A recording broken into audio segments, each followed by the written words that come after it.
حياتي كلها مشاكل وألم وحزن ونفسيتي متدمرة وعندي اكتئاب وتعبت وجبت آخري.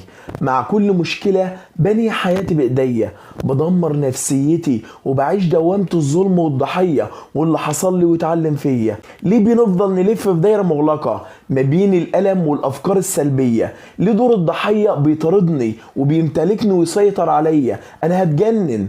ليه موقف حياتك على موقف سيء أو مؤلم أو مشكلة أو قرار غلط وبتنهي بيه حياتك وكأنه نهاية العالم؟ ليه بتحاول تقنع نفسك إن الناس سبب كل مشاكلك وتعيش أسير المعتقدات وأفكار بتنتجها وتصدرها لنفسك، وإن الحل الانتقام أو الاستسلام؟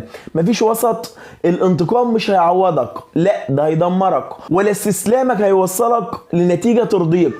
حياتنا مش بتنتهي مع كل مشكلة أو ابتلاء بيحصل لنا. خلي بالك انت ونفسيتك مش حقل تجارب، ده بير مليان ألغام. لو مرة هديت وفكرت بطريقة مختلفة فيها حسن ظن، رضا، تقبل، يقين بالله، محاولة لإيجاد حل مناسب بعيد عن الغضب واليأس ودور القاضي والجلاد والصورة السوداوية، هتهدى وهترتاح وكمان هتتعافى وتقوم تكمل. خلي مشاعرك تاخد وقتها، بلاش تمنع نفسك من إحساس الألم. بس وانت بتحاول تبقى أحسن وانت بتعدي وبتتعافى، ركز على الجزء الإيجابي، على الأسباب وعلى الحلول، مش مين السبب وليه. ما تتوقعش من نفسك تغير الواقع بسرعة البرق. خليك واقعي في أفكارك وخطواتك وأهدافك، وخد وقتك. رفع سقف توقعاتك نتيجة طبيعية لإحباطك.